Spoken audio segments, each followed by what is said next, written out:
We're live.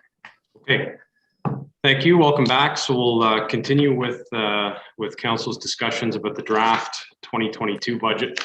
Been giving this some thought over the last couple of days as to how to approach this, and I mean, quite frankly, I don't see a better way than what we've done over the past couple of years, and that is simply to kind of go through on a department by department basis. Certainly doesn't mean we have to go line by line per se. But I think in order to provide some order to the discussion, we'll just sort of go through, in the order that it's been presented. I know that some of my closing comments at the meeting on November 29th were not all that clear given my internet connection. But what I was trying to convey was my feeling that what staff has presented, I think, in terms of this draft budget is largely in response to the asks that the council have made and the priorities that we've set out over the course of this term. And I think what we're seeing here is a manifestation of what is going to be required in order for us to move quickly on all of those priorities.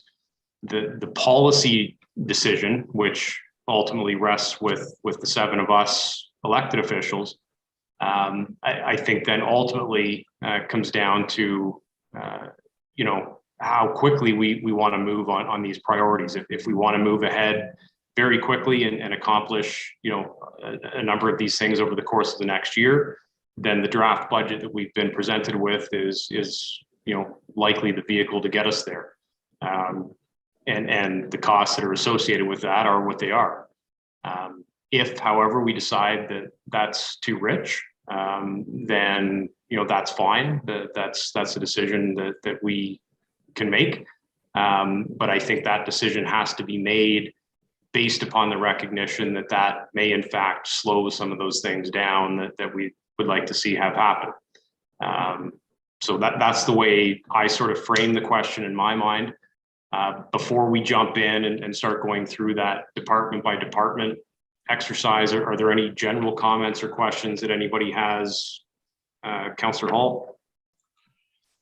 Again, very much to the same as what you just mentioned. This current reiteration of the budget obviously sits squarely on our shoulders, the seven of us around this virtual table.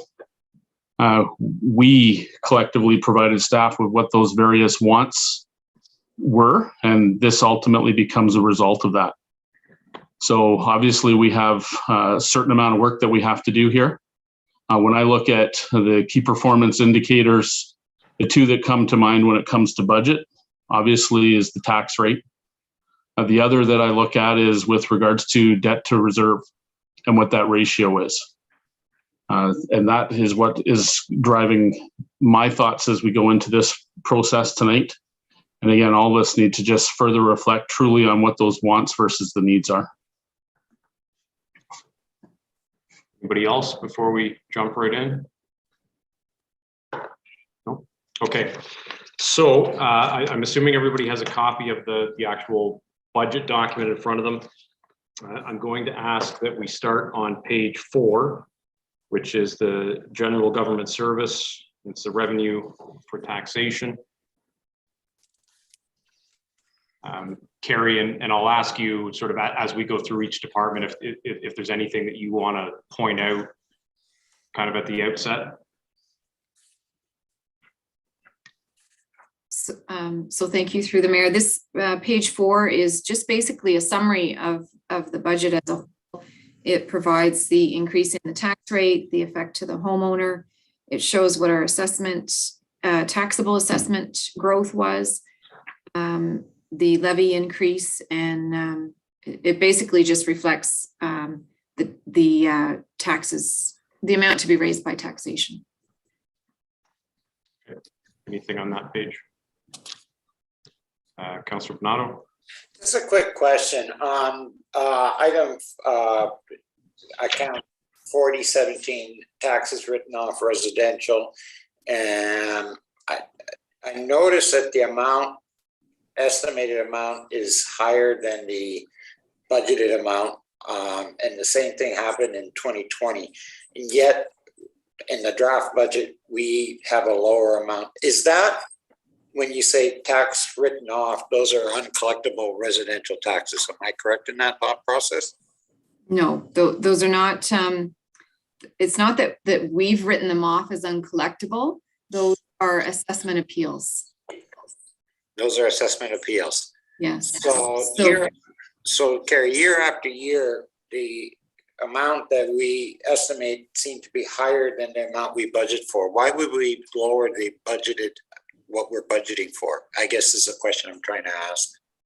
So because there was no phased in assessment, the chances of having assessment appeals for 2023 is very much lessened, for 2022, because everybody's assessment is staying the same. Some of those appeals that happened in 2021 were ongoing assessment review board matters that's actually started in 2020 and didn't get cleaned up until 2021. And the other thing that distorts that line item is when we have development such as we are right now with blocks of homes. So for example, the townhouses, when that block of homes is initially assessed, it's assessed as one, and then the developer has to apply for severances to split that block into 3, 4, 5, however many units are within. And for us to separate that assessment into the individual units, we have to do a tax write-off on the parent roll and then do a supplemental on all the remaining, say, 5 or 6 units. So it distorts our write-offs in a sense, because it's an in and an out. You're giving credit to the parent roll, but then you're turning around and billing the same assessed value, but split up over 6 units for the supplemental portion. So when things like that happen, that's why we don't budget for it to carry on, because really it's half of those write-offs are offset by supplementals on the revenue side. Okay, fair enough. Thanks for the answer. Okay. Anything else on that page? No. Okay, on to the next one then, general government revenues. Just one thing that I kind of wanted to highlight here, and then this might be an area that we come back to, I would suggest potentially at the end. Line item 6603 is the amount that we're drawing from the Tax Stabilization Reserve.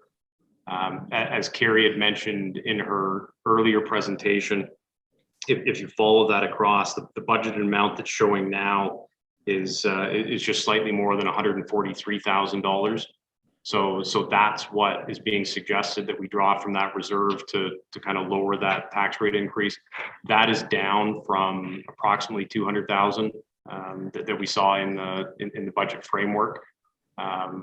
So, you know, that there might be some room to work with there if we need to draw on that more aggressively. I just kind of throw that out as a reminder that we can come back to that sort of at the end of the discussion, maybe. Anything else on this page? Okay. The next just refers to the notes from that section. Page 7 are the expenditures related to council.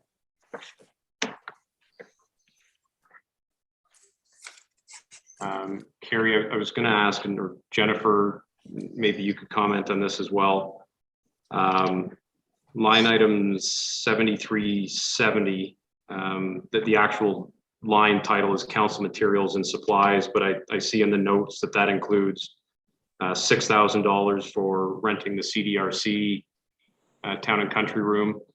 I'm assuming for in-person council meetings, and an additional $2,500 for eScribe cameras to live stream those meetings. Is that what I'm assuming? That's correct. Your assumptions are correct. Okay.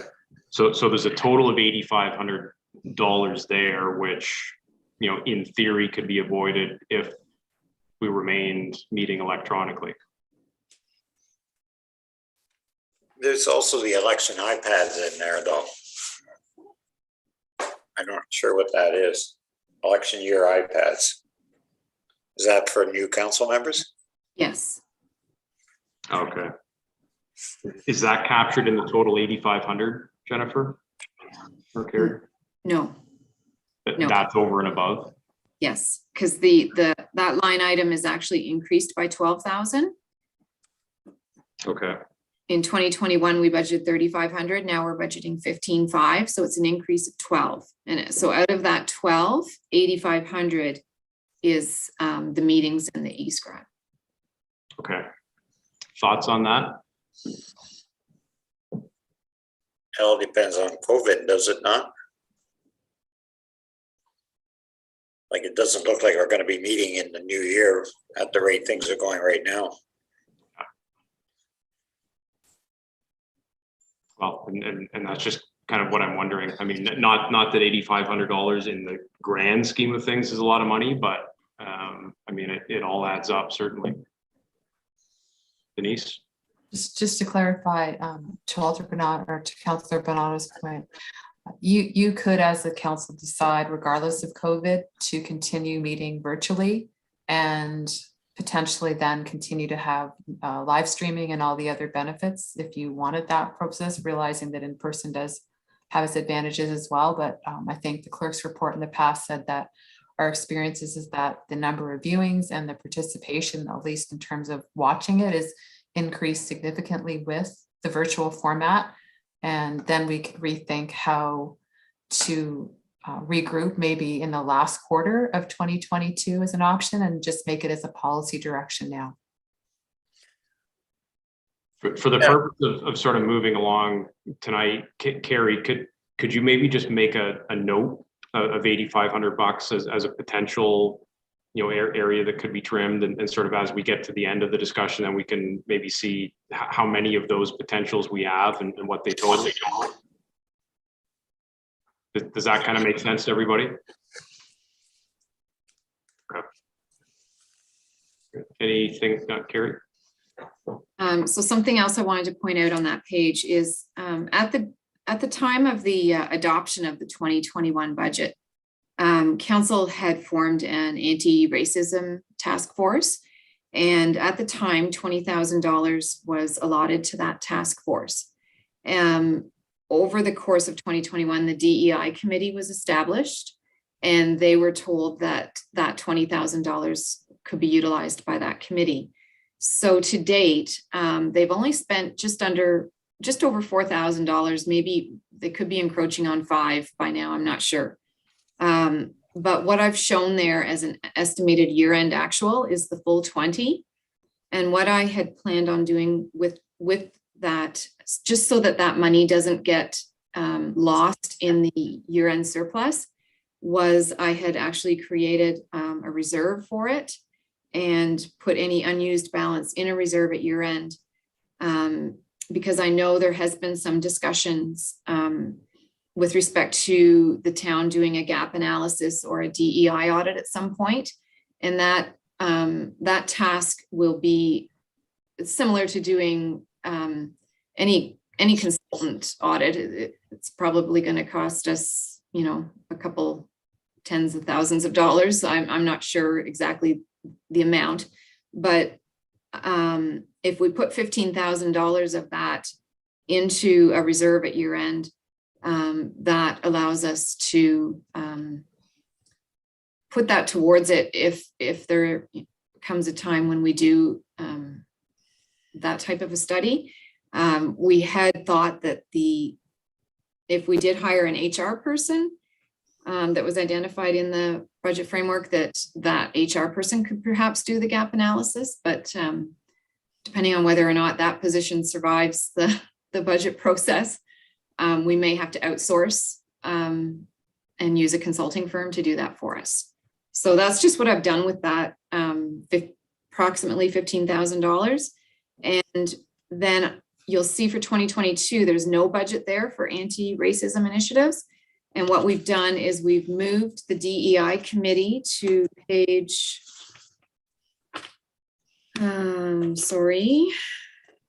page 13, with all the other committees, the Health and Safety Committee, Emergency Management, Accessibility, we've added the DEI committee to that page so that it doesn't appear under council's expenses. And there is a budget there of 20,000 for 2022 for the DEI committee. Just a brief comment and then a question with respect to the education line, which is 7367. The comment is with respect to whether the HR representative survives the budget discussions, and maybe we could use that person to do or to fill the gap when it comes to it. And I would suggest that that's probably not the most appropriate or prudent thing to do, because generally speaking, the HR person may not necessarily have the credentials to be able to do that. And a lot of organizations that do have HR teams do go out and retain the services of those who are trained in this particular area to come in and do the audit that is necessary. And it is a lot of work. What the cost ultimately will be, I guess we'll find out when we do the assessment, but I'm not really sure if that's for the HR person to take when it requires that level of expertise to make sure that the audit is being done properly. Then my question is with respect to 7367, I think the line is budgeted for 2022 is 12,000. And just looking at what we see in the lines leading up to that, I'm wondering if that could be shaved to some degree, because I don't know how much we've actually used in the previous year just because of COVID. And as Walter pointed out, things are still haywire to an extent. And so even if that could be reduced from the 12 to maybe even 6,000, but that's something to consider just based on prior use. And that may help us to trim off some of the dollars that Councillor Hall so eloquently stated at the very beginning. So I just put that out there. Yeah, I mean, I think it's a fair comment, at least to say that, nobody's going to be attending in person the Good Roads Convention early in the new year. AMO, I think, is still a question mark for next August. Would a reduction to 6 be unreasonable, Carrie, do you think there? No, probably not, because in 2021, you've only spent, we're estimating 500, so. Yeah, okay. Well, why don't we add that to the potential list too? Okay, all right, anything else on this page? Okay. Page 8, administration expenditures.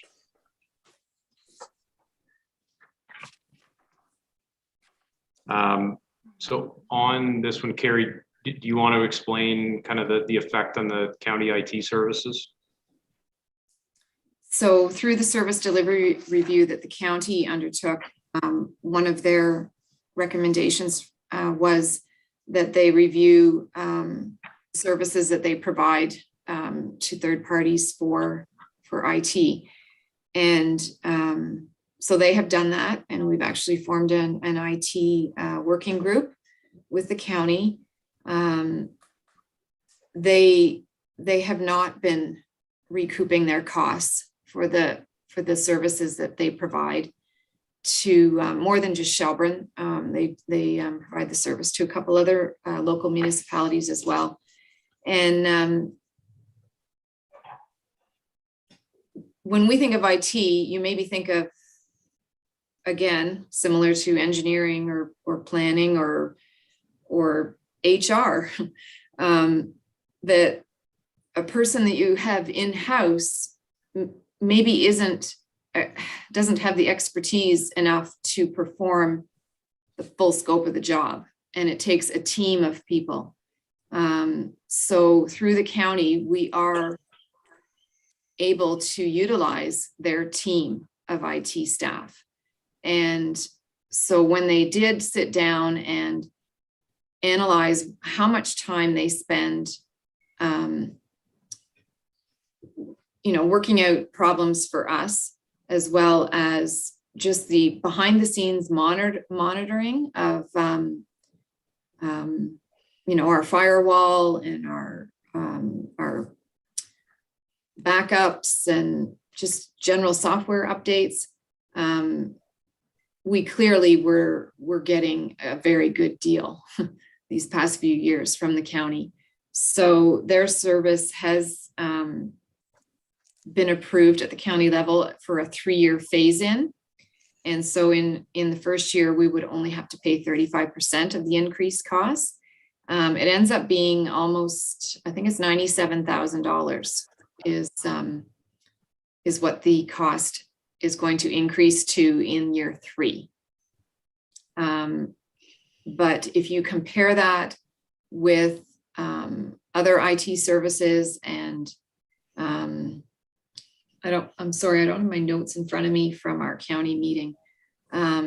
But I think that we are, because of the team that we're of expertise that we're getting and the round the clock support and coverage that we're getting, the 3-year phase in, it works for us. I had originally put in 50,000 in there, anticipating that they may go with a 50-50 split over a 2-year period. But because they have gone with the 3, we are able to drop that 50,000 by another 18,000. So there is a savings of $18,000 right there that we can incorporate into reducing the tax rate, because it is going to only be a 35% increase for year 1. So the 8% tax rate increase that we're contemplating right now didn't factor in the fact No, that'll be phased in. So there's 18,000 that can be shaved off. that can come out of that right now. Yes. So we can add that to the 6 that you've just identified for council conferences. Okay. We can add 18 to that. The reason county council just met on the 9th, so I couldn't change that. It's easier to take money out than it is to put it back in. So I left it at 50 until county council met. And so we can change that now. Denise? I just want to confirm, because just on our tracking, so we're tracking the fact that the tax stabilization may be adjusted back to the 200. So that would be an adjustment of 57. Virtual meetings potentially, and the e-scribe to record them for 85, the adjustment to council for 6, and now the 18,000 for IT.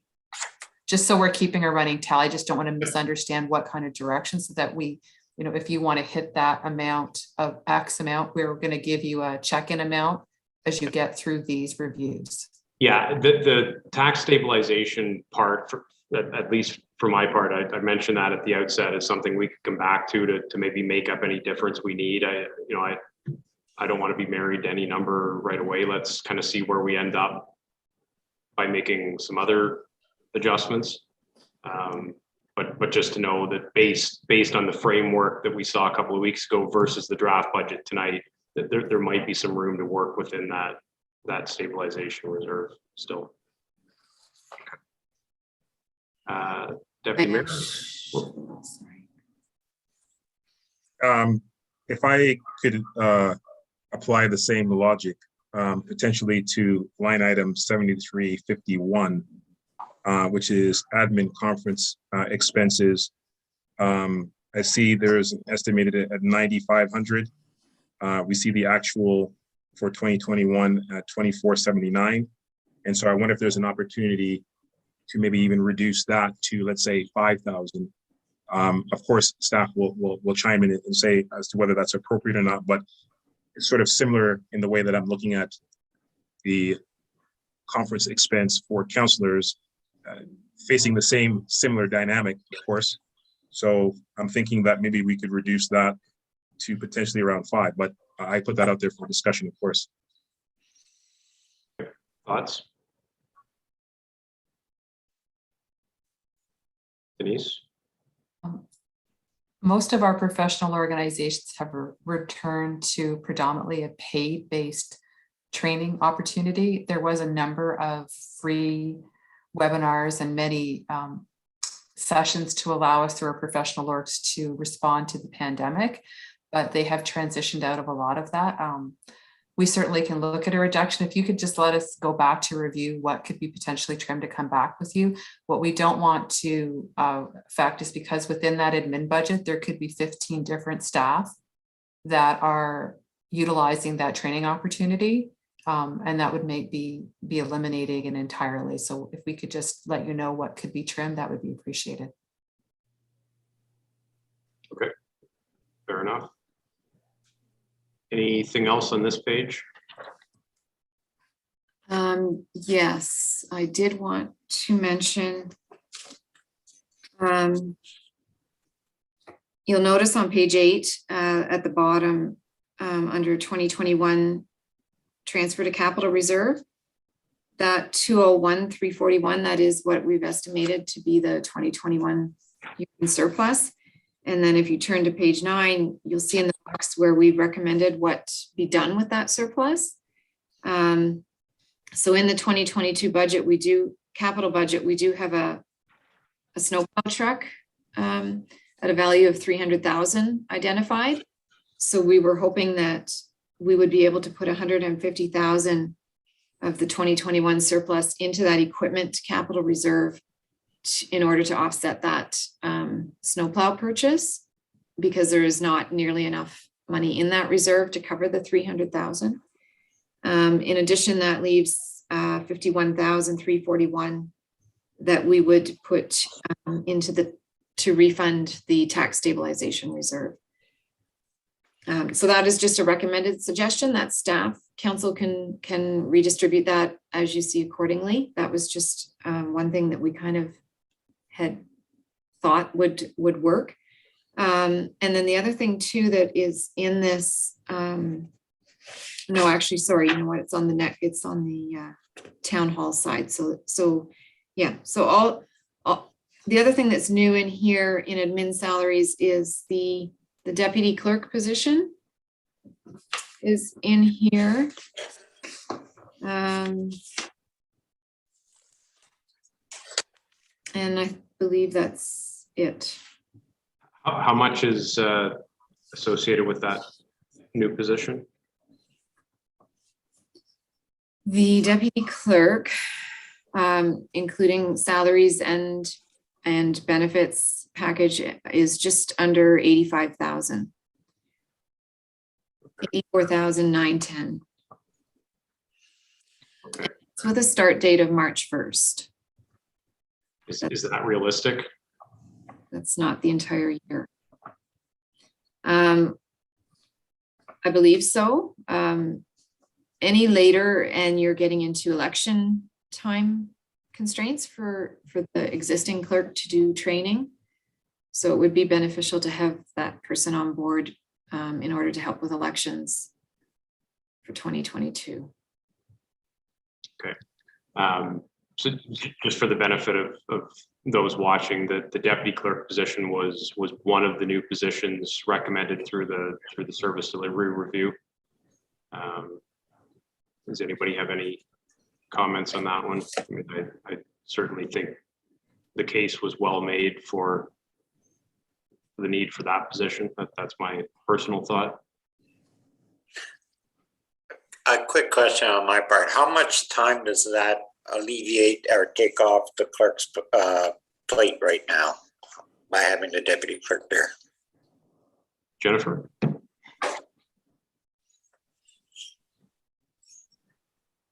Thank you. And through your worship, having the another staff member in-house to assist, especially next year during the election, would be beneficial for sure. And time that would free up some of my time to do the policy and bylaw review that is required. That was noted within the bylaw enforcement, proactive versus reactive. There are several bylaws and policies that are outdated and do not reflect current legislation. So that would free up my time to focus more on that policy side. I guess. Sorry, go ahead. So I guess my reason for that question is with the planning coordinator, if we were to get a planning coordinator and with a deputy clerk, your time and you would be able to devote all your time to actual clerk. position, correct? That's correct, yes. That is totally on policies and bylaw reviews and bringing forward those to council. Ensuring we're following proper legislation, yes.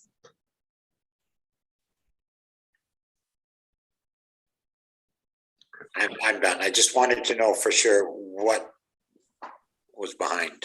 Yeah, no, that's a good question. Carrie? I apologize.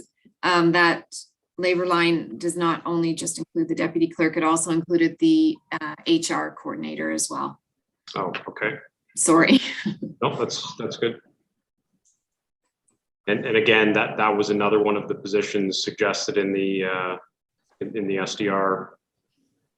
And what's the value of that salary and benefit? Value of that is 64,345.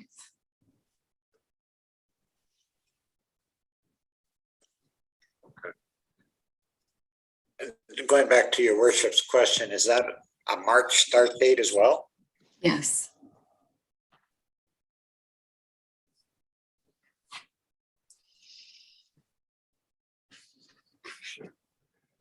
All right, discussion on that position. Councillor Wagner. Yes, thank you very much. Just wondering with the report that we were that we had, they did sort of recommend that we have a phased in sort of approach to some of these positions. So just wondering kind of where we sit with something like that. It kind of seems like we're putting all the recommended positions in 1 year, junior bylaw officer, deputy clerk, HR. So, just kind of wondering, I don't know how you prioritize one over the other, but, is there a specific position that would be something that I guess we could leave until next council comes into place? Just again, because it seems like we're sort of implementing all these positions in one year, one term. So yeah. Okay. Who wants to tackle that? Denise? So the SDR had certainly said phase incremental, and I think we interpret that as partially, which was March. They did outline in their strategy in terms of that one slide, which positions should be done in 2022 in terms of front ending this.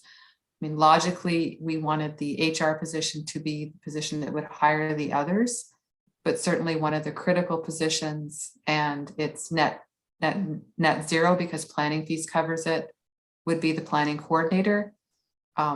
It's critical if we want to move forward, as the clerk's report outlined, with bylaw, that the MLEO be considered and included. So the MLEO is critical. The deputy clerk is critical. The planning coordinator is net neutral.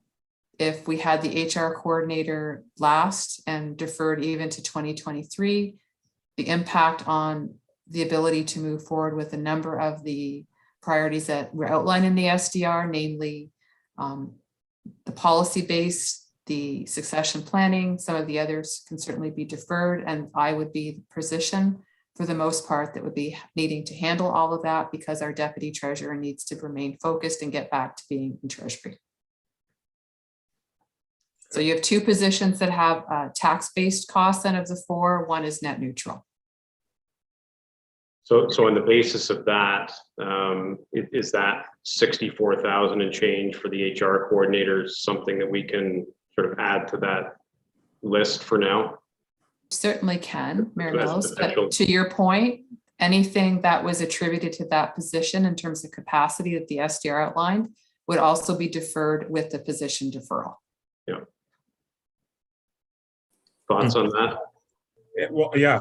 Well, first of all, I agree with Councillor Wagner because I was of the feeling as well, and I think Mayor, you and I talked about this as well, about phasing in some of these so that there's not a major hit in 2022. But the impression that I got was that the HR position was pretty crucial If I was going to phase, I would have phased the bylaw officer and bring that person in, possibly the junior bylaw officer, whatever the title is, and bring that person in 2023 or at some point down the road, because we have one now that's being supplemented by this external contract. And here we go about contracts again, but this external contract, which is nominal, to help sort of fill the gaps with that one bylaw officer.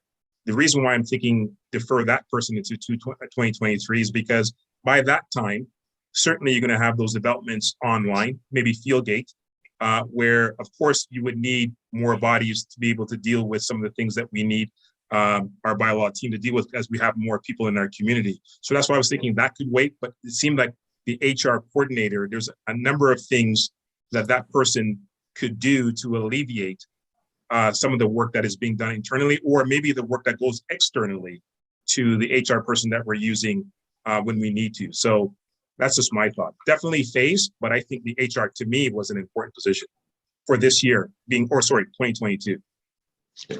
Denise?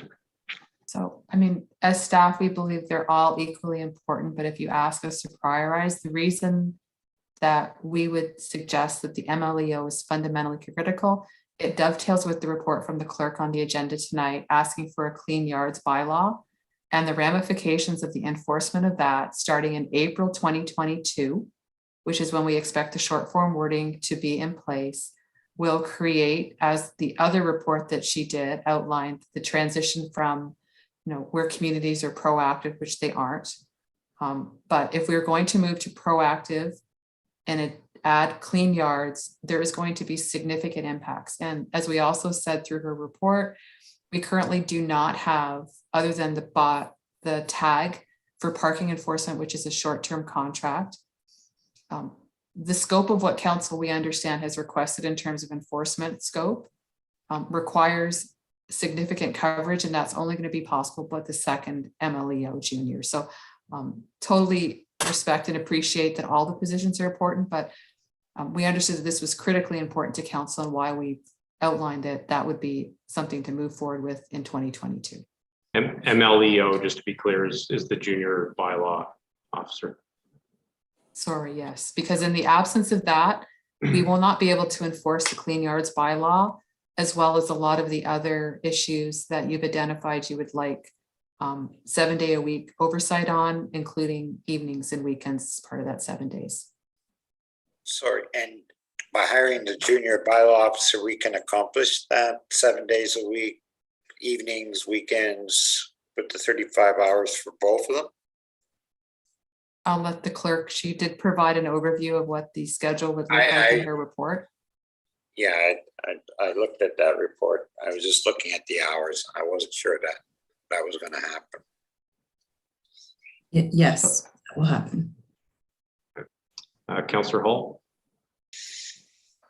I understand each of these positions are equally important. When I went through this process, I did put HR phase in as the last one. And again, part of that is because of the operational impacts that we currently have, whether you look at the clerk and the need for the deputy, the planning side.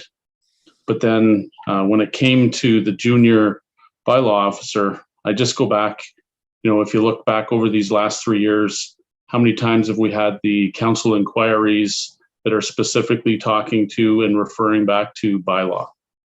And with the importance of that, I know that we had that period of time where we had a full-time bylaw officer, then we didn't, then we brought one on.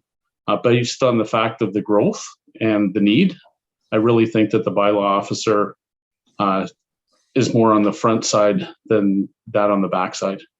So I would be in support of, the postponing of the HR position if we've got to look at the overall and do a 2-year phase-in approach as opposed to a within 1 year phase-in.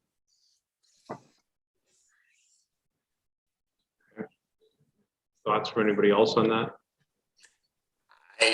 I would have to agree with Councillor Hall. Major complaints I've had throughout the time and through council inquiries has been bylaw. I've had phone calls, I've had emails. It's just been overwhelming with people dissatisfied with the current state of affairs with bylaw enforcement. And to me, if we're going to start anybody on March 1st, the bylaw officer would have to be, bylaw would have to be that position. So I think that the sense I get, and I agree, is that, you know, we should be looking at some sort of phased approach to these positions. I mean, certainly from my perspective, I would defer to the advice of our staff in terms of, you know, their priority ranking.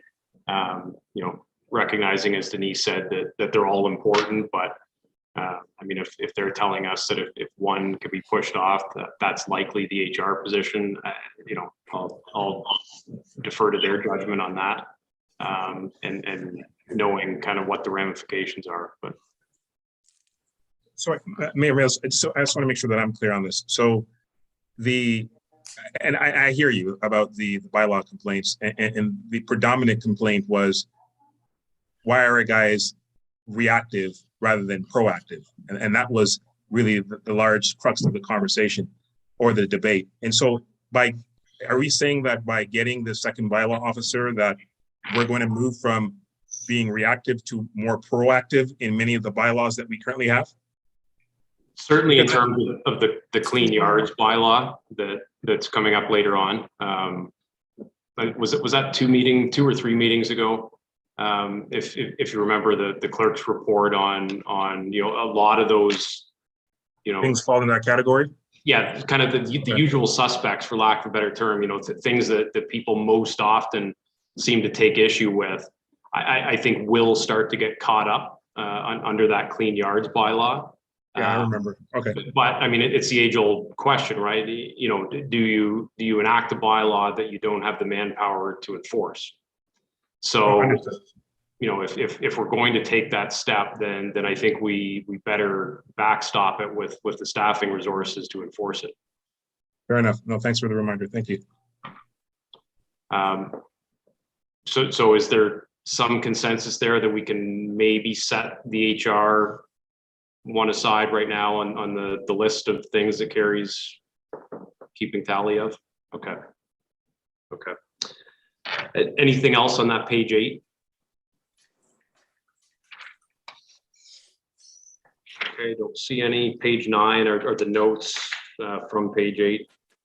On to page 10 then is revenue under communications. I really didn't see much there, but Carrie, is there any comments?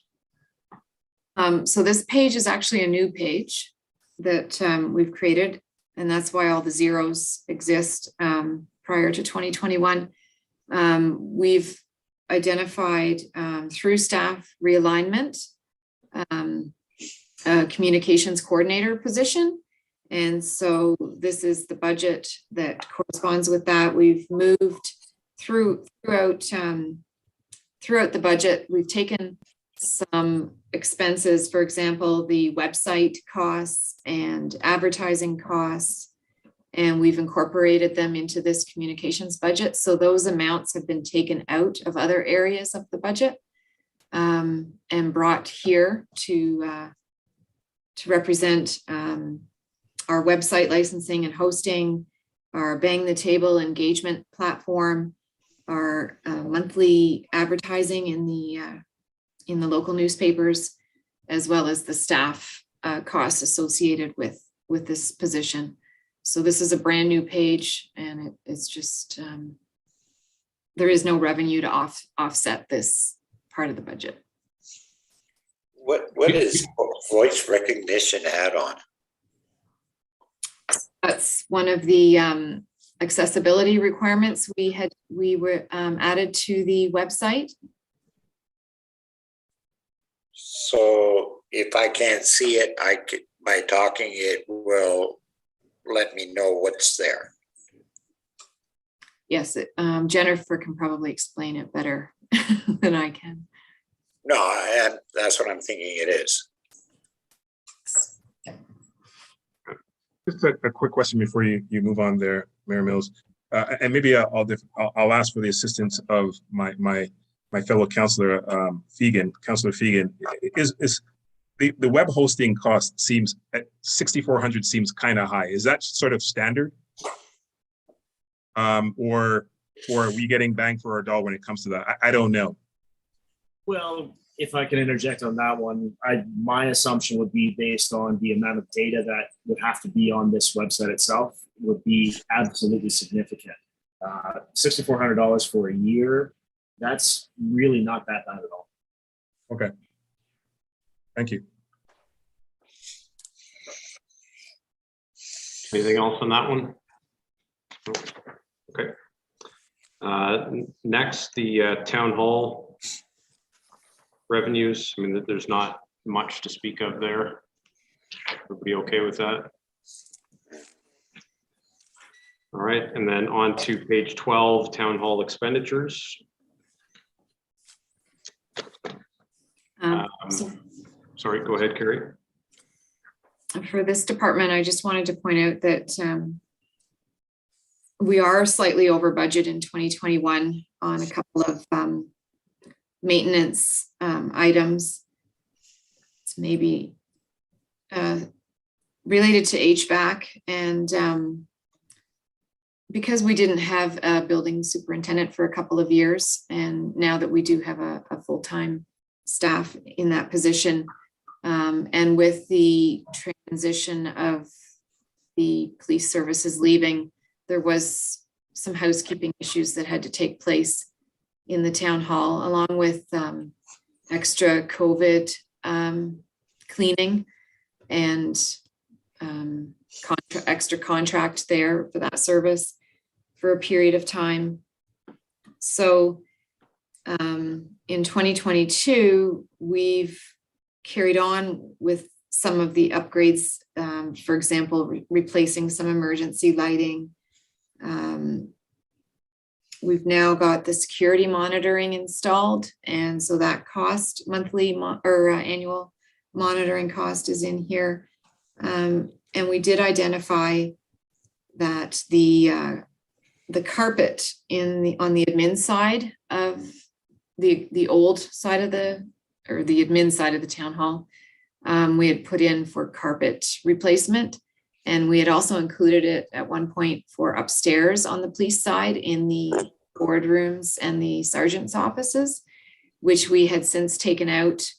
But we did leave the carpet tile on the admin side, which is a cost of $16,000. Staff have identified that as something that's a want, not necessarily a need. This side of the town hall was renovated in '95, I believe. So the carpet over here is getting worn and old, but if that's something that council wanted to identify as not necessary for 2022, that is another area. That was one area that I sort of had made a note on. I mean, certainly health and safety things, of course, I think that there's no question, and even carpet. I mean, if it is a health issue, that's one thing. If it's more of an aesthetic thing, you know, I think it's like any household budget, you know, in a tight year, those are maybe the things that you wait for. Denise? So if you asked us to prioritize between education and training opportunities in the one budget line or carpet, training and education is critically more important for our staff to be certified and informed than the carpet. So I think I'm answering your question that we prefer that be eliminated and deferred than opportunities for staff if they need them for training. Not that we'll still look at that line item, but if there was a balance that had to be done, the carpet can go. So, I mean, that is something that could conceivably wait, though, and I mean, it's not a health issue. No.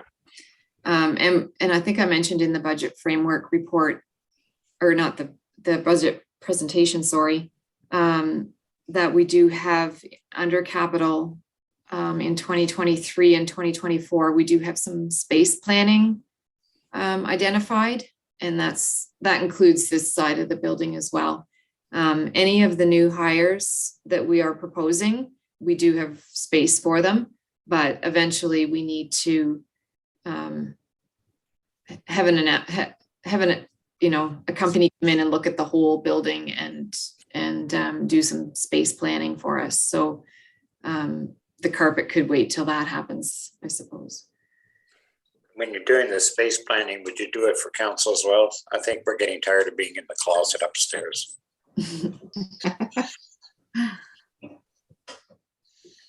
And any other thoughts on carpet? Is that something we can add to the list?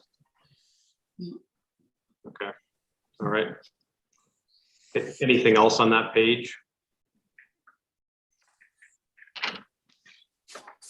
No? Okay. No. All right, on to the next one, committees. So there's expenditures for a few listed committees there. Health and safety, emergency management, accessibility, and DEI. Sort of unchanged as far as health and safety and emergency management goes, as well as accessibility. DEI, Carrie, you sort of spoke to that, I think earlier. Thoughts from our committee members, which are Councillors Fegan, Wagner, and Deputy Mayor Anderson. Councillor Fegan. Yeah, thank you, Mayor.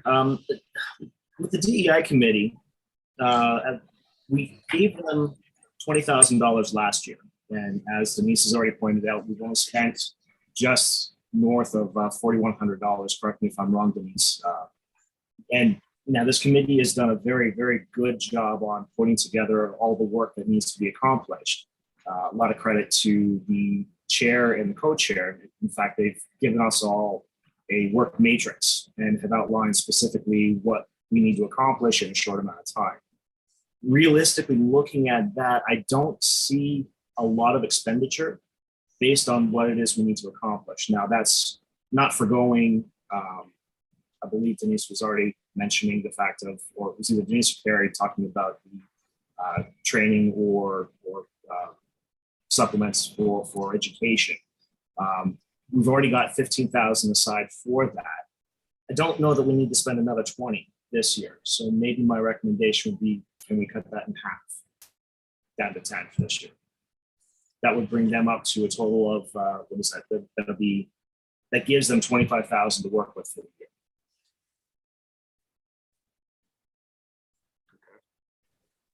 Thoughts?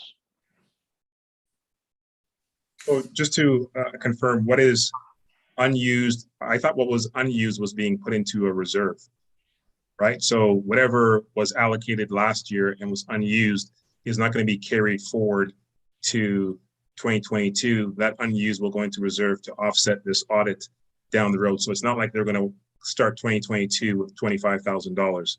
But I do agree with, and I think another thing that we have to factor in, Councillor Fegan, is actually when the committee actually started.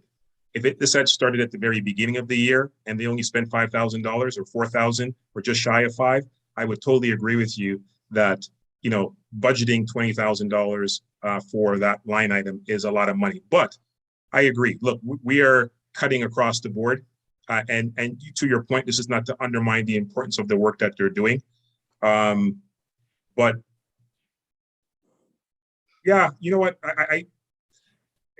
I agree with you. I think we could work with 10 this year, and see what we could do. It still allows us to do some very important work, and so yeah, I agree with you because it's in a tight year. I would support Councillor Fegan in his comments with respect to reducing it to 10. Acknowledging, first and foremost, I do want to acknowledge that many D&I committees are not really provided with any real money. And the fact that the town of Shelburne, in my view, is really let out in this way to show that there is this work is meaningful and they're prepared to support it with dollars is very important. But I do believe because of the time that we're in, we all have to pull up our socks to some degree and be prepared to take a bit of a hit. And so I think that's an appropriate recommendation. Okay. Councillor Wagner, you're the other council member on that committee. Yeah, Good luck. I definitely, thanks. Yeah, I think my internet's good now. I was like, I don't know what was going on there. Yeah, I agree, in this, instance as well. I mean, I worry a little bit about going that low, for 10,000 because, just as,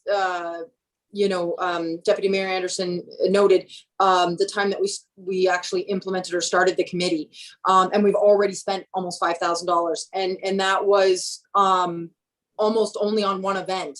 Well, not that it was one event, but I mean, we've only been able to actually, sort of facilitate one event so far, which was the Orange Shirt Day. So I definitely think that it can be reduced. I'm toying with the fact of bringing it that far down. I know we have lots of work to do over the next year, and I know that there were some things that we were already discussing initially that will require some money. So, oh gosh, yeah, I Maybe 15? worry.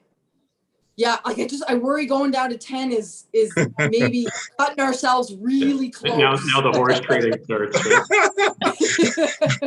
I was trying to gain I mean, favor with Kyle. I mean, like, I'm really good at budgeting, but I don't want to leave us with not enough to continue doing the work that we're trying to do. That's just my thought. Let me say, first of all, I appreciate the fact that all three of you are sort of offering as the committee members to give a reduction. I know during my time as chair of EDC, there's always an expectation as the council rep from the rest of the committee to make the best pitch you can. I do thank the three of you for your honesty and forthcomingness in saying, look, there's probably some room for us to tighten our belts here too. What the right number is, as I said, I would defer to staff on prioritizing the hires. I personally would defer to the three of you to say what that appropriate number is. Denise, I saw your hand a couple of times. Did you have a thought? Sorry, remember, I just wanted to clarify that part of the expenses this year were for training. A number of committee members attended AMO sessions, which were $400 and $300 each. So I think if 5 of those were attended and the counselors that attended, they weren't charged with this budget. We have included in the corporate budget a membership partnership with the Canadian Centre for Diversity and Inclusion for $3,000. And part of that is a blanket access to training and education. Some of it's free, some of it is very low cost, but that should supplement the access to training and education for the committee at a much lower cost.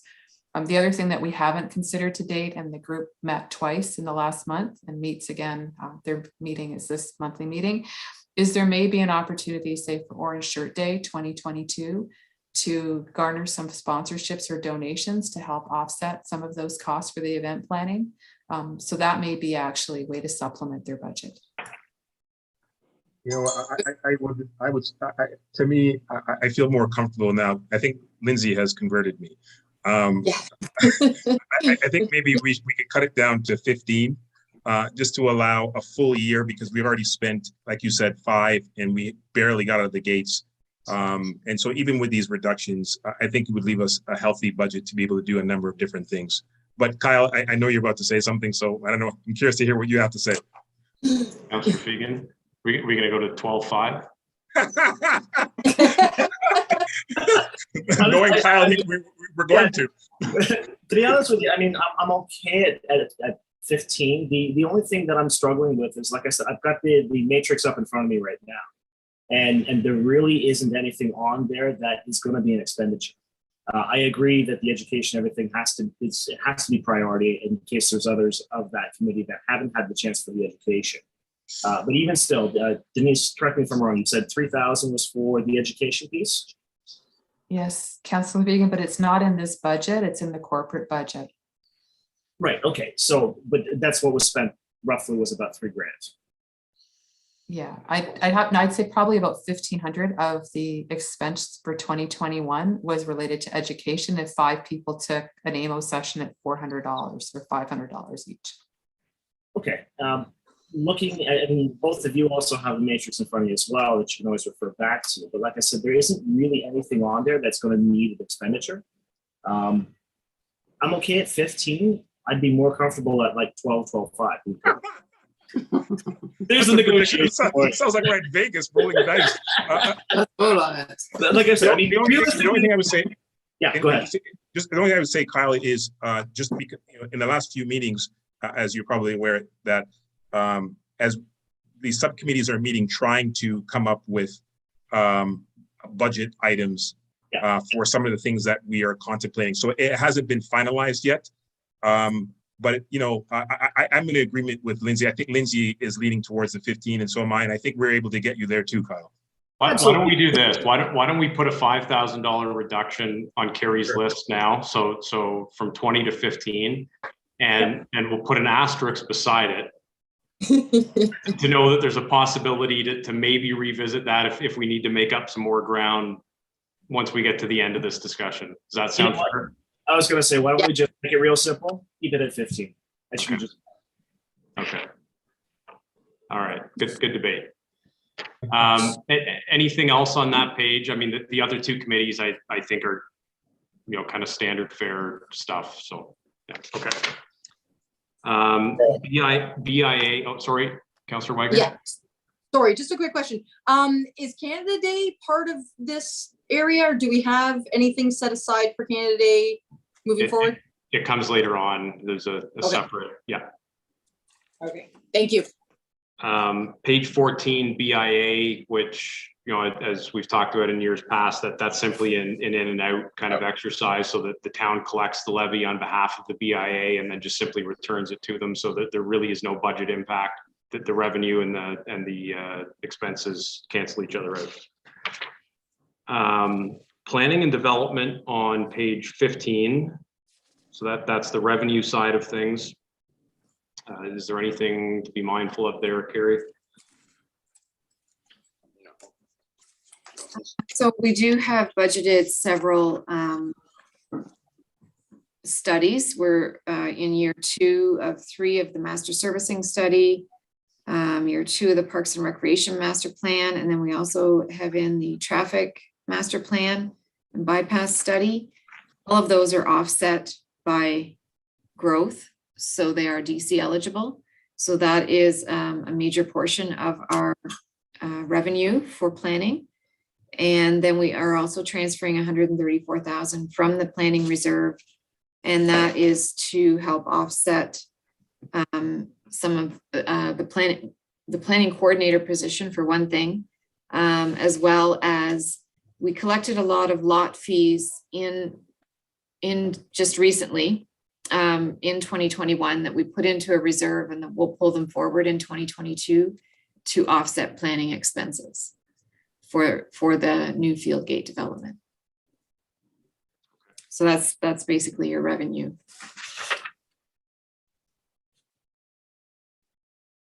For planning. Councillor Bernardo, is that your hand up, or? No, I'm looking at expenditures, I guess, in planning, because I think revenue, I never worry about revenue, because the expenses that you were talking about for the study is in the expenditure side, which is on page 16, the next page over. And I'm also questioning planning and development cell phones, cell phones, who has those? And the conferences, that's for staff, internal or external? Those planning and development also includes our GIS coordinator, as well as a portion of our director of operations, engineering and operations. Their salaries are included in this section. This is not all just contract costs. There are so the cell phones that I'm questioning is a portion of that is staff, that GIS or the operations. Yes, your director of development and operations. Is a portion of his cell phone costs are there rather than on the other side. Yes. Education, again, that would be for the GIS, right? Yes, and it will also include the new planning coordinator. And conferences for both the new planning coordinator as well as the GIS guy. And our director of development. There's 3 staff members in this budget.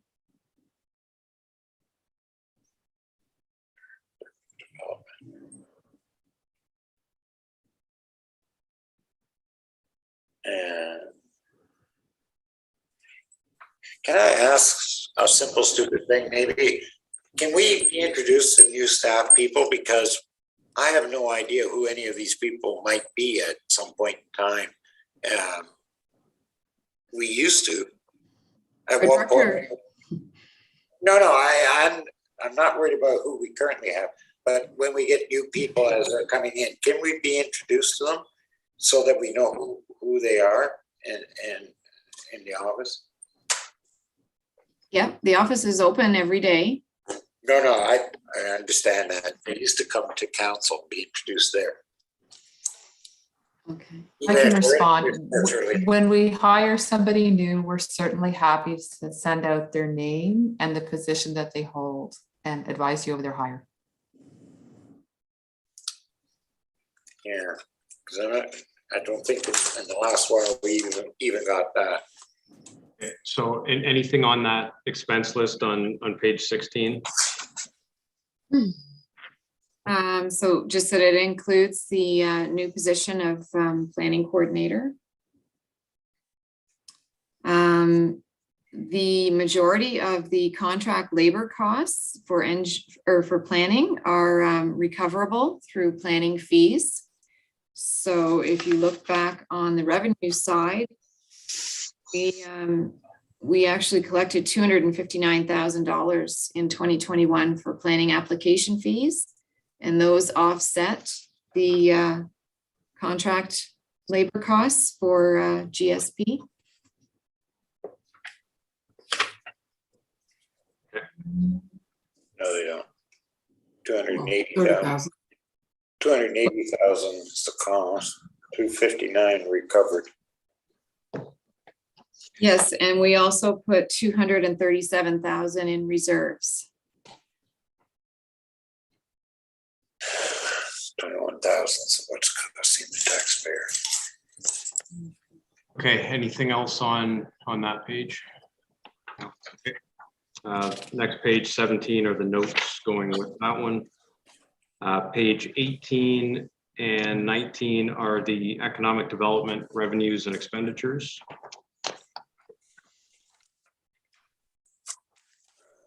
Anything on here that catches anybody's eye? Economic development.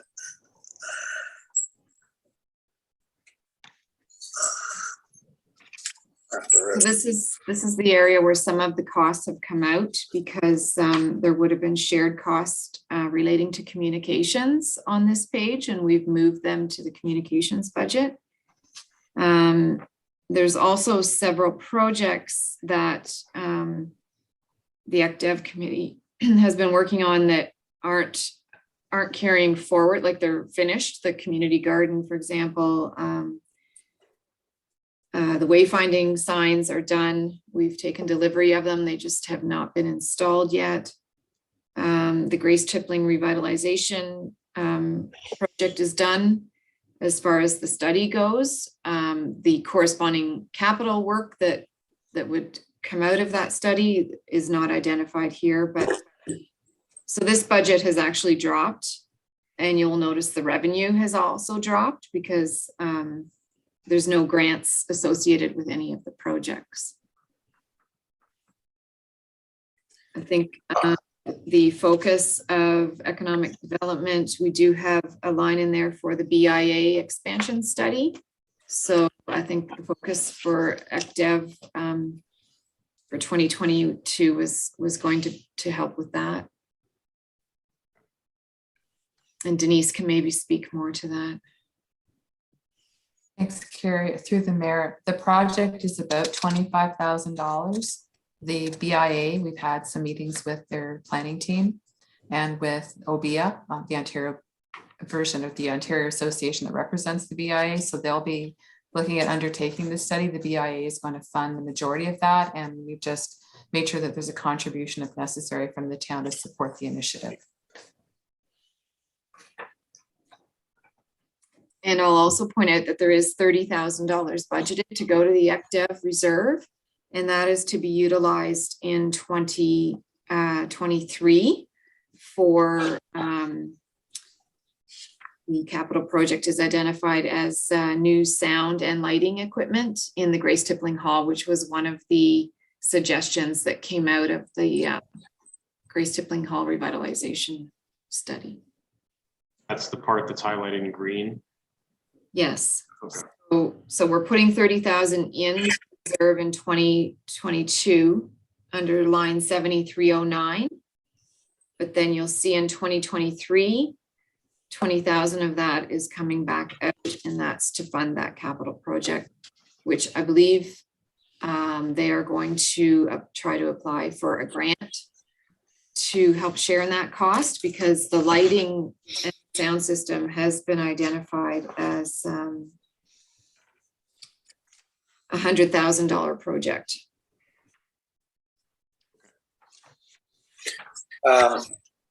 Carrie, the question on 7316, the job fair skilled trade hub, 9,000 has been put into the budget for that. The last dollar spent was in 2020. Is that something we're hopeful is going to happen this coming year?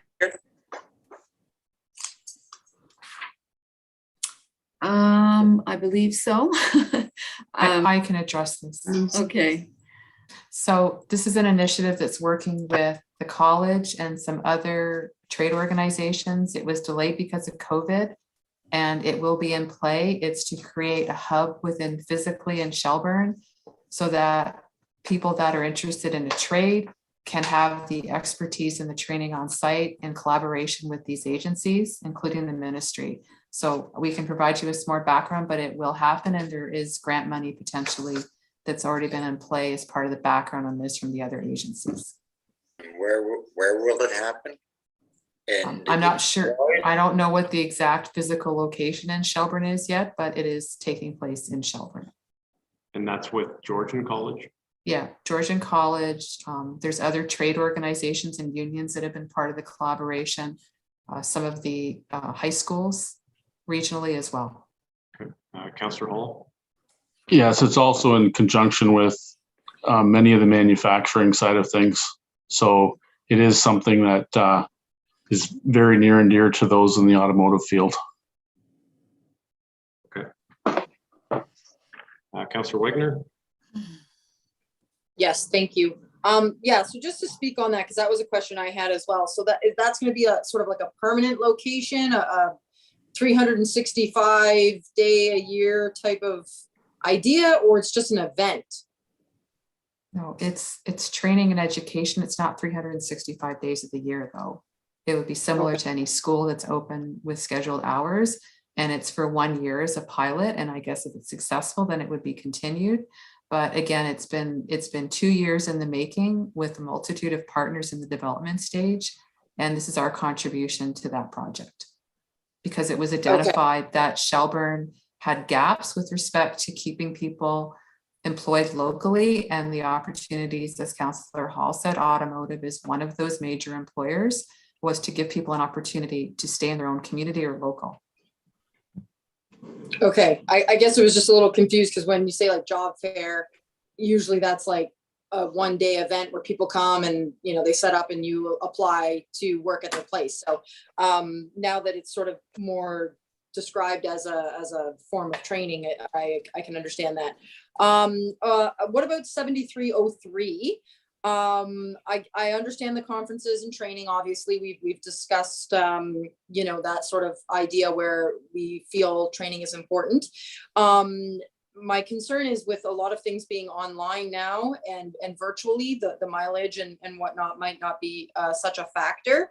So, I mean, we're looking at our year end in 2020 as being around $1,200, and now we're bringing that up to $4,600. So just wondering maybe what what the anticipation there is, maybe more training or conferences available. I mean, I would like to say, obviously, the mileage will be a lot less, if any at all.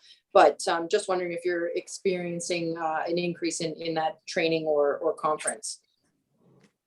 Thanks for the point. Same as the other review, we can certainly go back and reevaluate that to see if it's online. And then obviously, if it's not a return to in-person, then we can reduce that accordingly. The one major ECDEP event tends to be rather expensive, and it's got certification components to it. But again, we'll come back and reduce that if it's based on a virtual format again.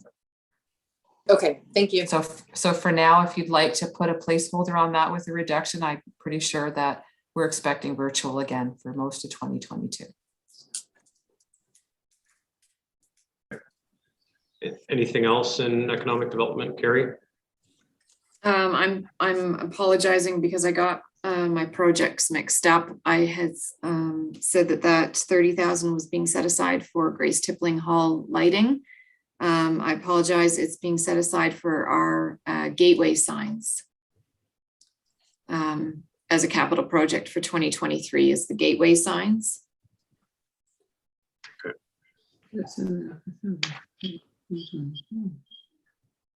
All right. Anything else there? Okay. On to page 21, Nvca. Not much to discuss there. Walter, the slight increase. Increase is there, and that is due similar to what happens over on this side. They have insurance, WSIB, wages, and then they have some capital expenses that they're spending on the capital side as well. So that's where the increase, and it's apportioned out as per the same way per municipality, the same under the same impact rules. They have a different name for it rather than impact, where they figure out the apportionment. So for us, it's $2,000 on the operating side, a little over 2,000. And on the same thing for the asset side of it, or the capital side of it. Okay. Page 22, fire. Is the fire budget completed yet, Councillor Bernard, or just No. in draft form? No, the operating part is completed. It's the capital part that's not completed right now. There's some issues with capital with the municipalities. They are concerned with where direction we're going in. And the last meeting, basically they wanted an answer from council is, are we taking over the fire board or not? And they're not prepared to put in capital if we are taking over the fire board. So I told them I'd come back in January with an answer, and I believe that the answer is in our budget. We're not even looking till 2024 at least, if we are looking at a third-party takeover. And so far, the negotiating team is still negotiating. Yeah, and we had sort of promised a return to the individual municipal partners in the new year as well. So okay. So as far as the ops budget goes, though, Carrie, is this based on the actual budget? Okay. It is based on the adopted budget that the fire board adopted on November the 2nd. But it is using the 2021 cost sharing formula because the 2022 formula has not been set yet. And then I've just estimated the capital portion. Okay. I've asked them to remove the fire hall part out of the capital portion and stick strictly to the trucks, if that would help solve the issue of getting capital passed through. So it may change the amount on the capital side as well. Yeah. Just a note through you, Mayor Mills. I would caution the fire board from removing a future fire hall, as that has a significant impact on development charges and including those capital costs in future studies. for We're all not- municipalities. We're So not if you taking, remove, we're not taking Sorry. it out of these, sorry. We know we still need another fire hall. All I'm saying is we're taking out the contributions for now from the fire board, from the municipalities in the capital budget. okay, sorry, I misunderstood. I thought you deleted the fire hall from the future capital plan. No. A new fire, hall. Okay, sorry. Okay. Okay, on to page 23. Sorry, sorry. Mayor, I just want to draw your attention. I know you're paying attention to this, but it is 9:40 right now, and we have a number of reports that we still have to go through. And I know you've already scheduled, at least tentatively, another day to go through the rest of this report. So I just want to, again, bring that to your attention as we have our planner and others that are waiting to give their reports, and it's currently 9:40 p.m. Yeah, good point. Madam Clerk, when do we have to pass a motion to sit later? Is it for 10 o'clock or 10:30? 10 o'clock. 10 o'clock. And then that buys us what, an extra hour? Yes, And we can't sit past 11, even if we wanted to. not at all. Okay. Okay, well, I mean, I'm fine to sort of pause here. Just so we're not sort of up against that 11 o'clock deadline to get through the rest of the reports. So I guess, Carrie, what I would ask for next Monday, if you could sort of tally up those items that we've highlighted, you know, up to this point, and see where that gets us, and that'll kind of get us, you know, started on Monday, and then we can start at the police section Monday night and carry on and finish it without anything else on the agenda. So, okay. Sound good to everybody? All right. We're maybe getting to a point where eyes are starting to glaze over anyways when it comes to budget numbers. So it's maybe a good time to stop and move on to something else.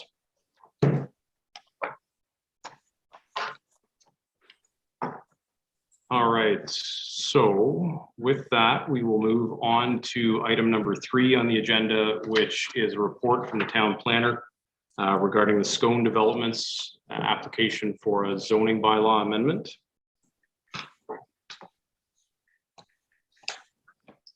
And good evening, Mayor Mills and members of council. Thank you for making some time for us this evening on your busy agenda. I do have Stephen Key here from Draft Design Plan Services on behalf of the owner, Scone Developments, regarding this report as well, in case you have any questions that need to be referred to the applicant. So in 2017, zoning application was filed at the same time as the draft plan applications were filed for this development. So that's why it's a bit of an older application file. In 2014, just to recap, the zoning for this property was put in place, and there were holding provisions applied because at the time with the concept for the development, there were a couple of uncertainties as related to who would be responsible for maintenance of the private road that was proposed, and whether it would be designed satisfactorily to ensure it could be maintained for those residents of that development. And there were a few other things that had yet to be completed at that time. Council wanted to see some more detailed information with respect to a subdivision plan and condominium plan, and a development agreement with respect to that, an archaeological assessment cleared by the Ministry of Tourism, Culture and Sport, a detailed stormwater management plan complete with easements external to the property to outlet the stormwater drainage through the county-owned railway right-of-way and through the property to the west of that on John Street, that there was confirmation of servicing capacity, and then finally that a permit from the Nvca was obtained for the development. So all of those conditions have been met now. The plan has been draft approved, both the condominium and the subdivision plan. We have details from the applicant on the proposed maintenance of the roadway, which will be done privately by a private contractor. We required things like turning movement diagrams to demonstrate that all services can access and use the roadway, including those to be provided by the condominium and those to be provided by the town, the county, or others. We included the requirement for a salt management plan to ensure that best practices are being used for that, given that the town won't be responsible for the application of road salt and sand and so forth on the private roadway. Confirmed with the engineers that the servicing allocation is still available, and that has run with the draft plan. And there is a couple of more steps still to go with this one before you'll start to see the home construction, including the final approval of the subdivision with the clearance of all the conditions, which is very close to being completed, and we expect to see the home construction beginning early in the new year. So this one is moving along, it's progressing well, and a subdivision agreement has been authorized, as well as pre-servicing. They're nearing completion of the paving work on the private road, if not completed through the balance of today with the better weather.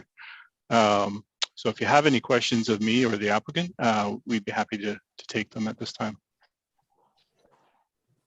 Councillor Fegan. Just a quick question in regards to snow removal. I thank you for having this diagram here to show us the direction and where the plows are going to go. I have a question in regards to Second Ave, because it appears that they're going to be coming in from First Avenue, go up towards Second, go around that roundabout, and then bring it back down through First Ave. What are you proposing as far as the excess snow that's going to be piled up between Second Ave and that street A? So Jim might be better equipped to address that question, but based on my discussions with Jim, and I think his conversations with operations staff, that whereas Second Ave had a cul-de-sac for the plow to turn around at, which has now been modified, the new route would be the town plow would loop through the development. It would not clear and maintain that roadway for the private condominium, but wouldn't have to then turn around. So it wouldn't have to make 3-point turns or back up a long distance. So in terms of how exactly they store the snow within the boulevards of First and Second Ave, I can't speak to those details, but that's my understanding. Okay, so but we're not concerned about this big rift that's going to be at that junction right there. You mean in terms of snow being piled at the end of Second Ave? Correct. So they would push it to the side, I think, to one side or the other of Second Ave. I don't know, Jim, if you can explain that any better than I can. Sure, through your worship, we would round the corner and then gradually lift the plow going through there, so it wouldn't leave a blunt windrow. If you had a big heavy dump of snow, it would just gradually taper off, and then it would be up to the contractor to deal with the rest of that area. And then I believe we've already addressed too that if it comes to that, there'd have to be a snow lift out of there and snow removal as well. So. Okay, so just a follow up with that, if I could, then is the developer going to coordinate the removal with town as far as scheduling? Because if town comes through and then the development's third party comes through afterwards, there's going to be a rift left at Second Avenue there. Through your worship, with our shifts, we should be out prior to that, unless they're going to be doing snow removal overnight. We do have this situation in other areas of town with condominium developments that we don't plow. So it'll be a continuation of that. Okay, as long as you don't see it being an issue, it's just something that I noticed and was a little concerned with. Thank you. Anybody else? No? Okay. So we do have a motion. Be it resolved, the council receives report P 2021-49 for information, and that leave be given for the reading and enacting bylaw number 71-2021, being a bylaw to amend zoning bylaw number 38-2007 as amended by removing the holding provision from the lands described legally as part of Lot 1, Concession 3 Old Survey in the town of Shelburne, County of Dufferin, and shown as blocks 1 to 6 and 9 on draft plan of subdivision as shown on Schedule A1 to the bylaw. I get a mover and seconder for that. Moved by Councillor Hall, seconded by Councillor Bernardo. All in favor? Carried. Steve, you're up again for a sign variance request for Fieldgate. Yeah, thank you, Mr. Mayor. I do have a quick set of slides on this one, just to illustrate the proposed sign. There's some graphics attached to my report as well. This is very similar to variance previously granted for 301 Colonel Phillips Drive, a plaza at Highway 10 and Colonel Phillips, where we're seeing some of these multi-tenant developments struggling to meet the sign bylaw requirements because of the small size restrictions and the short height restrictions. And although they meet MTO sign bylaw or sign policy requirements, they're not able to comply with some of the town standards. So I think it speaks to perhaps some bylaw updates needed as the bylaw is a bit dated. So we've reviewed the variance request. It is for commercial block 216 in the Fieldgate subdivision, Emerald Crossing. You're familiar with that. The site plan approval is in place for that block development. It's a combination of grocery store and several other tenants in the development. Currently under construction, and of course they're looking to start the installation of their pylon sign in the near future. So you can see here the unit layout and addressing plan for the development. There are 3 main buildings, and some of them have smaller units within. And the sign will be located in the southeast corner of the property. So Highway 89, or Main Street East, is on the south side. Ojibwe Road, the new road going into the subdivision, is on the east. Sign will be in a visible location at the corner of those 2 roads, approximately 3 meters setback from the limit of Ojibwe Road. Building E shown here is the McDonald's building that's going in. So it's near the edge of the driveway or drive-through of that new restaurant. In terms of the visual look of the sign, as I mentioned, there will be a spot for each tenant in the development, with the main tenant, Foodland, being the prominent signage. Foodland had requested to have not only their static, name sign, but also a digital sign that can advertise, certain promotions and that kind of thing. And we reviewed that with MTO, and the main concern with a digital sign is that it could change quickly or be misinterpreted in adverse weather conditions while driving, and that things like flashing and transitions could be distracting to drivers. So there are some restrictions that MTO has imposed through their sign permit on that to limit the type and frequency of text changes and transitions that can occur on a digital sign. So there are 3 components to the variance. The first is the height. The maximum sign height. Sorry, this is not a zoning bylaw variance, but a sign bylaw variance. And I think the maximum is actually less than that. It's 7 meters or thereabouts. And the proposed sign is 8.3 meters. The sign area is a little more than double what the sign bylaw contemplates. But we've reviewed that in the context of the size of the property and the number of units. And actually, because the property has 2 street frontages, it could have 2 signs of 17 square meters each under the bylaw, which would total 34 square meters. So what the owner wants to do is just have 1 pylon sign at the main corner instead of having 2 smaller signs. So that the net outcome is very similar to what the bylaw contemplates. And then finally, the bylaw doesn't speak specifically to digital signage being prohibited, but it does prohibit animated signage. So they are proposing a digital sign that would have some limited, text changing on it. I would note too, as I've noted in the report, that the town does have a couple of digital signs itself in town. Town signs are exempt from the bylaw, but we haven't heard of any problems associated with those and the changing text on them as it relates to traffic distractions or otherwise. So as I mentioned, the 3 variances are regarding the sign area, the sign height, and the sign size. And the 3 conditions that are recommended are summarized here, that it's only applicable to 1 ground sign, and that's there won't be additional ground signs added for the development. that they have to meet the MTO sign permit requirements, including that the digital components shall not have certain transition effects, and then that they have to obtain a building permit from the county building department prior to construction. So I can go back to any of that information if you have any questions about any of those graphics. Otherwise, those are my submissions. Thank you. Okay, great. Questions for Steve? Okay, if not, have a motion which grants for approval rather for the request by granting relief from the three requirements currently under the sign bylaw, so area, height, and size, and then subject to the three conditions that Steve had set out in his report. I get a mover and seconder for that. Councillor Hall, seconded by Councillor Fegan. All in favor?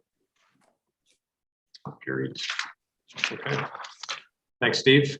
Thank you very much, everyone, and I hope everybody has a great Christmas holiday, and I look forward to working with you in the new year. Likewise, take care. Bye, everybody. Okay, next is a report from the clerk regarding the emergency response plan. Thank you. And through your worship, I'll just give a high-level overview for council members this evening. The Emergency Management and Civil Protection Act requires that every municipality have an emergency program, as well as undertake training programs of municipal staff involved in emergency management. Council approved the town's current emergency management program and response plan in 2013.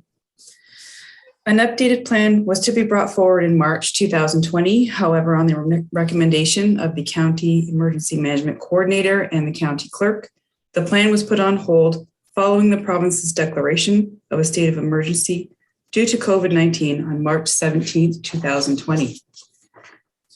The emergency response plan and draft bylaw before council tonight and attached as Appendix 1 incorporates lessons learned over the past 20 months. Prior to COVID-19, the plan was predicated on establishing a physical in-person emergency operations center. The new plan accommodates a more flexible municipal emergency control group capable of making decisions without necessarily establishing a physical EOC. The current plan also considers the possibility of an extended state of emergency. The plan supersedes and replaces all previous plans for emergency response enacted by the County of Dufferin, the lower tiers within the county, including the town of Shelburne. County Council approved the emergency response plan on November 11th, 2020, and each Dufferin municipality will adopt a plan once approved by their respective councils. So circling back to the recommendation is that council receives this report and enacts bylaw number 70, 2020 to adopt an emergency management program and response plan for the town of Shelburne. Okay, thank you. Any questions for Jennifer? Okay, so the motion is to receive that report and that they be given to the reading and enacting of bylaw number 70-2021, being a bylaw to adopt an emergency management program and emergency response plan for the town of Shelburne. Mover and seconder, Councillor Fegan, seconded by Councillor Buffett. All in favor? It's carried. Okay, Jennifer, back over to you for the clean yards bylaw, which we spoke about briefly during budget discussions.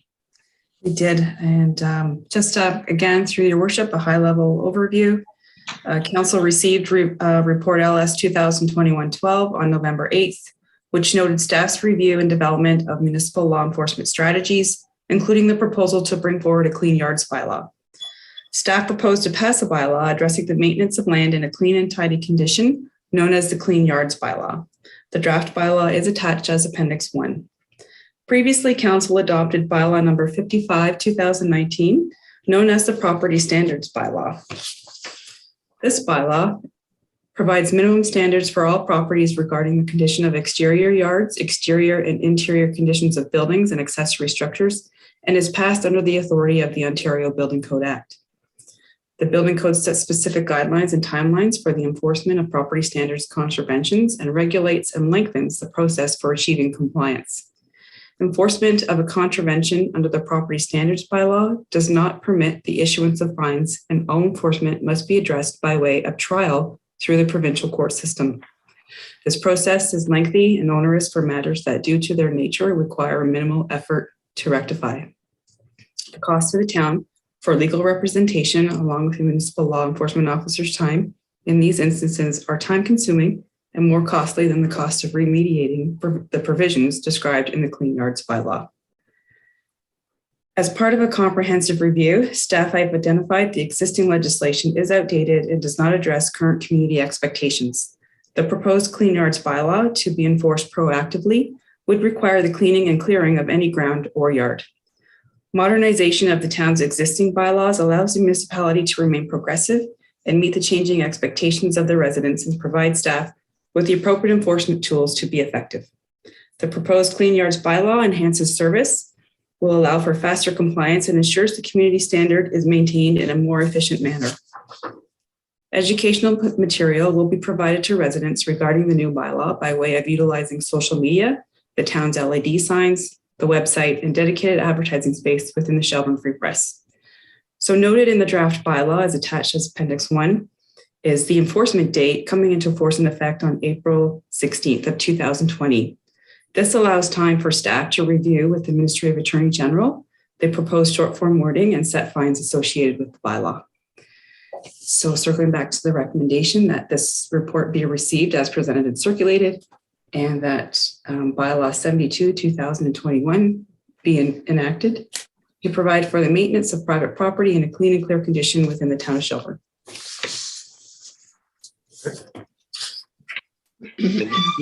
Just to clarify, that enforcement date is April 2022. Sorry, yes, 2022. Okay. Any questions on that? Okay. Can I get a motion then to receive the report and that leave be given for the reading and enacting of bylaw number 72-2021, being a bylaw to provide for the maintenance of private property in a clean and clear condition within the town of Shelburne? Councillor Wagner, second by Councillor Bernardo. All in favor? Carried. Thank you. Okay, thank you. Next is the letter that was included in our package from the Fiddle Parade Committee. The letter speaks for itself, but sadly the committee's determined that the numbers just simply aren't there for them to continue in this coming year. So I think the purpose of the letter was twofold. One, to just kind of advise us of that fact, and then secondly, to seek our advice with respect to the $1,000 that we had allocated to that group last year. So their suggestion was that they donate that money to the Splash Pad Committee, but they also indicated obviously that they would be prepared to return those funds to us, which presumably would go back into our community grant reserve account. So thoughts on that? Councillor Bernardo? I understand they want to put the money into the splash pad, but the donation would be coming from Rotary, not from the town of Shelburne, which originally the money came from the town of Shelburne into the splash pad. That's where I'm sort of a little bit confused there. Secondly, if the money goes back into the reserve for community grants, our reserve isn't that great right now. We don't know what may be coming down the road in an ask form to us.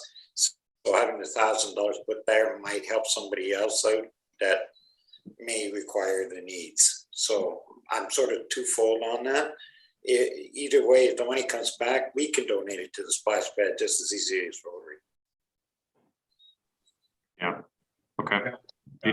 I would agree with that it should go back to the community grant. I think we have to keep in mind that the town is already giving a significant amount to the splash pad, and as we've seen over the years, even though when we give out the grant money, there's always somebody that comes afterwards looking for additional funds, and so this would give us an opportunity to ensure that we can continue to support organizations that are doing great work. Not to say that the splash pad is not important, but we certainly are putting up our fair portion of contributing to that initiative. So for me, I'd like to see it go back to grant funding.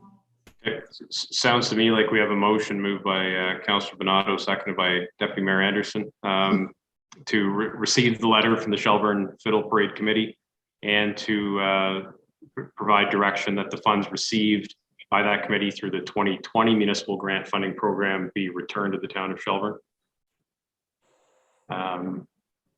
Carrie? So I just wanted to say that we don't specifically have a municipal grant funding reserve.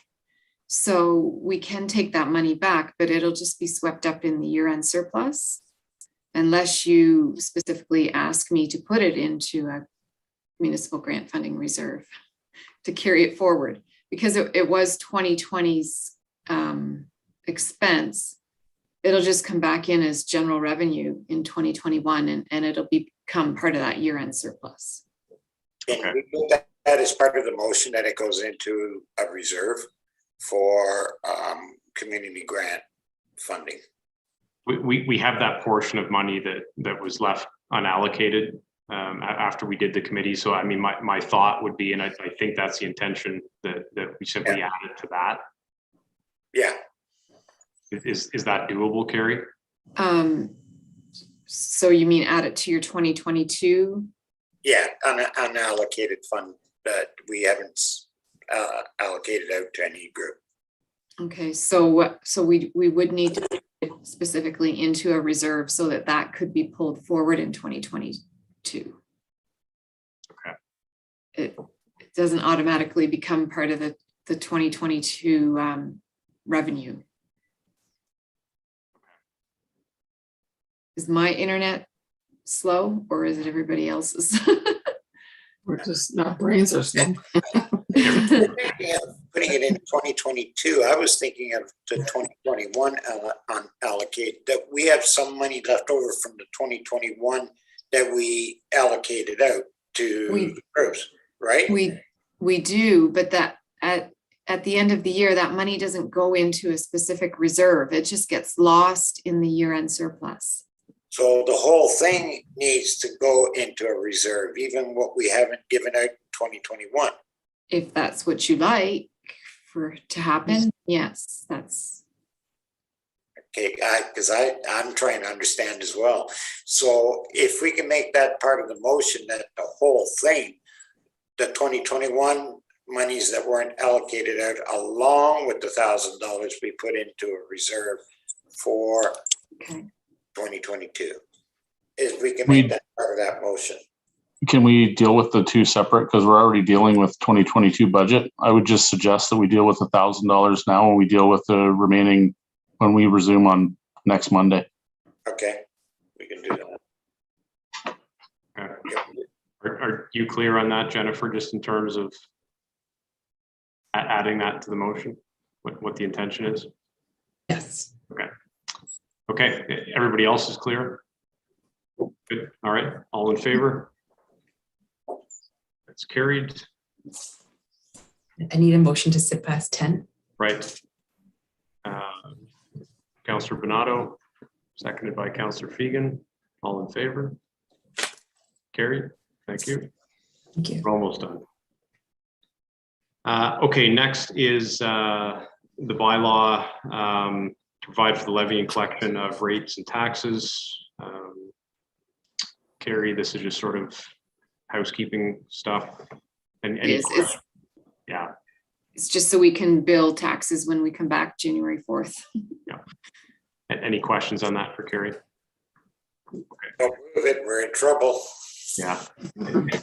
Can I get a motion then to enact that bylaw 68-2021, moved by Councillor Bernardo, seconded by Councillor Buffett. All in favor? Carried. And last on the regular agenda is consideration of a Community Excellence Award. Deputy Mayor, I believe you made that nomination. Yes, I did. So I'll list you as the mover. Is there a seconder for that? Councillor Bernardo. And any discussion on that? To improve his writing, couldn't read what it was there. No, You're a doctor. I thought it wasn't bad, but yeah. Ah, there you go. I was going to say that Lawyer, right? Wade deserves an award for being able to read it, but thanks that you didn't find it too bad. That's good. All in favor? Carried. Okay, any notices of motion for tonight? Don't see any. Communications, any items that anybody would like to pull out? Deputy Mayor. Yeah, thank you. And I'll just do this very briefly. It's respect to the communications from BIA, and I think everybody would know already at this point that I've responded to some of the concerns. So let me just take this opportunity, first of all, to thank the BIA for their advocacy and support of small businesses. I just want to make sure that that's out there.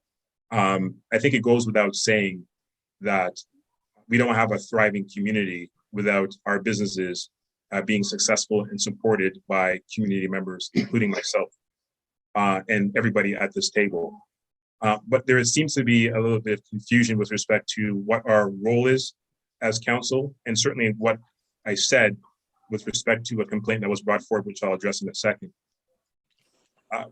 Our responsibility as councillors is to bring concerns from the public to council to debate, discuss, and maybe even get resolution to. And we often do this throughout the course of our term, and we continue to do that. And so that's exactly what I was attempting to do in November when an issue was brought to my attention with respect to a level of enforcement when it comes to the vaccine passport. I didn't endorse this as a personal opinion, and I think if anybody actually goes back and watches the video back in November, I made it very clear that what was being said was not my words, but that advanced by a community member. But I just want to be clear, if there was any confusion, that I was not saying that all businesses are not following the rules or that Shelburne, in fact, is a haven. I brought that up only to advance the concern that was brought by the resident, and more importantly, because the main issue was a lack of enforcement. And so the purpose of bringing it to the public was so that staff would have the opportunity to make sure that the public was aware that there is a level of enforcement. And so I believe that that was accomplished. And if memory serves me correct, there was no objection to what I said by anybody sitting around the table, because I think it was properly understood that I was just advancing a concern by a resident. So if anybody, including any of our businesses in the town of Shelburne, felt offended by what I had said, or if they felt that I was somehow suggesting that they are not following the rules, for that I certainly apologize. That was not my intention. So I just wanted to clarify that, just in case that continues to linger, and just put that out there for the public to consume. So thank you for the opportunity. Anything else from the list of communications? No. Okay. Can I get a motion then to receive those items listed for information? Councillor Buffett, second by Councillor Bernardo. All in favor? Carried. Motion for the confirming bylaw. Councillor Bernardo, second by Councillor Hall. All in favor? Okay. So for next Monday, for the continuation of the budget discussion, does 6 o'clock for a start work for everybody instead of 6:30? Councillor Wagner, I'm just sort of looking at you mostly. I mean, if that's too tight, I have no problem starting at 6:30 too. I just thought if we could buy ourselves that extra half an hour and it worked for everybody, great. Just give me 1 second. Okay.